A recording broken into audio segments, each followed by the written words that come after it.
His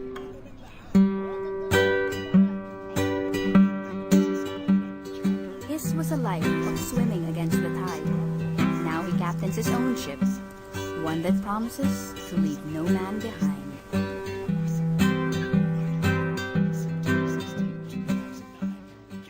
Ang pangalan ko po ay si Dominic P. Flores. Ako ay 30 taong gulang at ako po ang kasalukuyang barangay captain ng Barangay Pansol.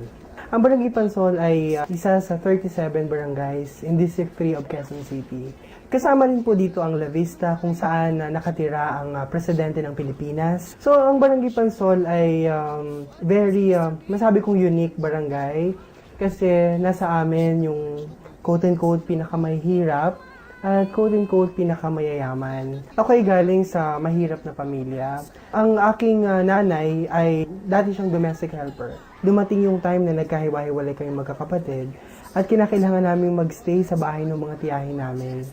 So dahil yun nga, yung nanay ko nasa Hong Kong, yung sa akin sa lolo ako. Dumating na minsan wala kaming kakainin, no? Kasi yung tiyahin ko ay nagpapadala yung nanay ko. Tapos sinasabi na hindi nagpapadala. Nakapag-aral ako kasi nung time na yon may scholarship. 6 kami magkakapatid at ako yung pang-4. Doon lang kami nakapag-aral. Pumasok ako sa UP. Sa UP kasi papasok ka, basta nakasasagot ka, nakakapasa ka sa mga exams, kahit ano pa ang suot mo, tinatanggap naman ng mga profesor sa universidad. Diyan ako na malimos sa UP nung ako ay musmus pa lamang. No, kaya sabi ko, hindi ko rin inaasahan na dyan pala ako mag-aaral. Tapos ito pala yung magbibigay sa akin ng, kumbaga, edge. Iba, syempre, pag-graduate ka sa UP. Nag-aaral ako sa universidad, pero yung time na yun, time ko na bilang SK chairperson ng barangay namin. So, nag-aaral ako. Pagkatapos ng aking pag-aaral, naglilingkod ako sa komunidad. Nung nag-graduate ako sa UP bilang cum laude, syempre, yung nanay ko ay masayang-masaya. Kasi yung makatapos ka lang, kagalakan na yun no, ng isang magulang. 6 kaming magkakapatid lahat at 6 po kami lahat nakatapos. Sa 6, 4 kaming valedictorian at 2 yung salutatorian. Tapos 2 kaming cum laude sa UP. Kasi yun yung gusto ng nanay ko. Gusto niya kahit wala kaming mga kasangkapan, wala kaming mga material na bagay, ay nakakakain kami, may laman yung aming tiyan, at nakakapag-isip kami sa eskwelahan. So, yun yung pinaka-importante. Sabi nga ng nanay ko, anong mas gusto nyo? Magpapala kayo sa paglaki ninyo o ang hawak nyo ay panulat? Hayaan nyo bang mag-ano ang kahirapan sa ating buhay? Kasi noon pa talagang mahirap na kami.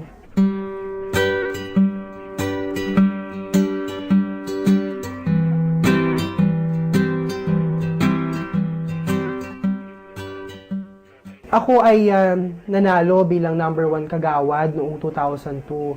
At noong 2003, pinatay yung aming barangay captain. Broad daylight, no, dyan sa tapat ng aming barangay hall. Hanggang ngayon ay hindi pa rin malinaw kung ano yung dahilan. Siyempre, no, by law of succession, ako po yung tumayo bilang punong barangay. Yung pagiging bakla ko ay hindi naman siya naging sukatan. Sa tingin ko, mas minahal ako ng tao. Kasi mas kaya kong makipmingle, no, sa lalaki, no, sa babae. At kung makikita mo yung mga magulang, no, yung mayakap yan, no, yung mga nanay, parang akong si Imelda Marcos na niyayakap ng mga residente namin, mapananay man, kahit yung bata. Mas gusto nila ako na ganito ako. No, kahit kung may kembot ako sa kalsada at nakikita nila ako diyan, no, ay walang problema. At noong 2007 ay nagkaroon kami ng election, barangay election. Via landslide ay nanalo ako. Out of 59 precincts ng aming barangay, I won in the 56.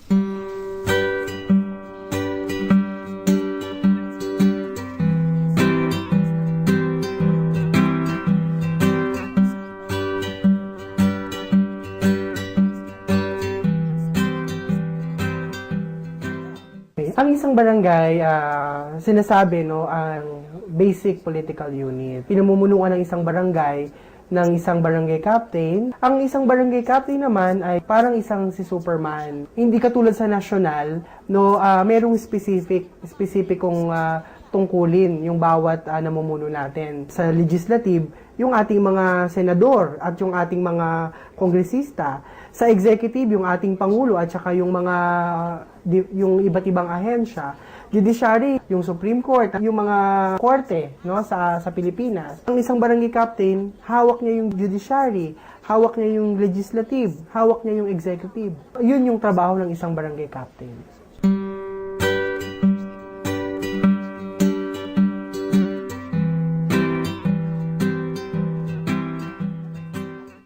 Gusto kong maglingkod dahil masaya ako na may bumabalik sa akin at nagpapasalamat dahil natulungan ko sila. Yun siguro yung pinaka-dahilan kung bakit hanggang ngayon, financially, wala ka naman makukuha, no, dito sa paglilingkod mo, lalo-lalo na sa barangay. Pero yung lalapit sa iyo yung tao at magpapasalamat dahil natulungan mo sa pamamagitan mo, nagkaroon ng trabaho, na ilapit mo sa kung kanino man na makakatulong sa kanila, iba yun. Kasi yun nga, no, dahil nagmula ako sa mahirap na pamilya, so ibig sabihin napagdaanan ko yung kanilang katatayuan, na minsan din ayoko yung may lalapit ako at mata-turn down ako. So, para sa akin, nilagay ko sa isip ko na kapag may lumapit sa akin, sa kahit papaanong pamamaraan, gusto ko, nagawan ko ng paraan o nabigyan ko ng pag-asa yung tao. Kahit maliit na bagay, meron dito, nagreklamo dahil natitigan lang, ay malaking bagay yun, no? Na meron silang napagsusumpungan. Yung ultimong pinakamaliit na kaso, yung usapin ng pamboboso. No, magrereklamo dito dahil binuhusuhan siya ng isang kapitbahay. Yung isa naman nagreklamo dahil tinignan daw siya ng masama, pagbubugbog ng asawa, no, or yung kanyang kinakasama ay sinaktan yung kanyang anak. Kinakailangan maalam talaga yung namumuno.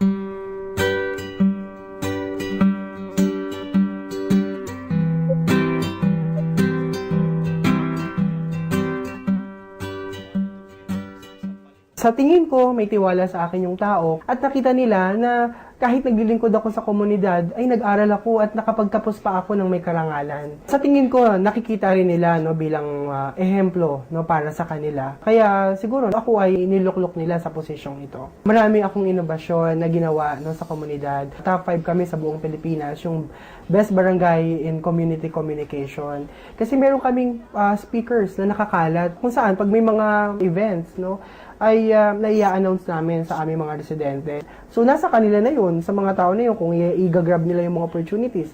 Halimbawa, meron kaming jobs fair. No, ina-announce lang namin, meron kaming medical mission, tulong, mga outreach programs, no, na ibinibigay sa komunidad, na i-announce namin ng maayos. Yun nga, no, naka-wifi ang aming barangay, para at least yung aming mga estudyante ay pwede sila makapag-internet kahit gabi, no? Bukas yan 24 hours.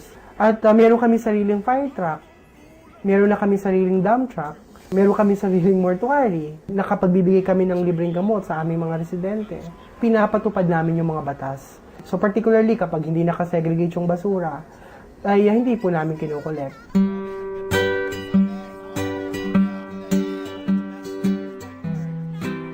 Nung nalaman ko na ako ay isa sa most outstanding barangay captains ng Quezon City, syempre masayang-masaya ako. Ako yung pinakabata.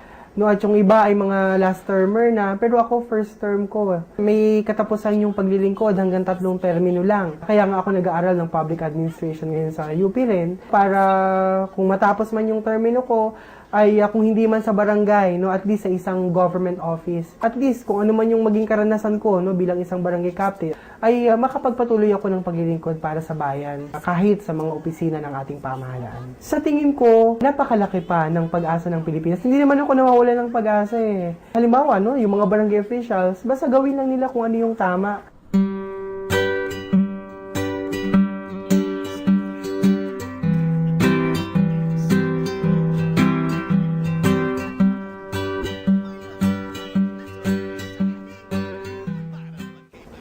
I am Dominic Flores, and this is my story.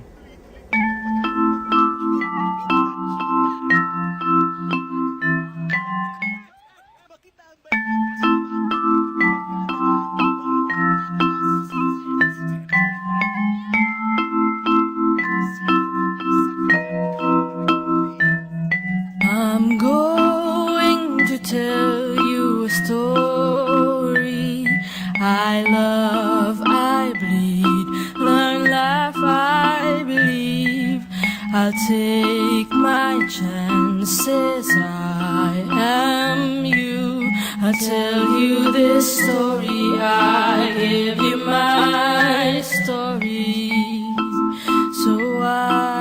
can live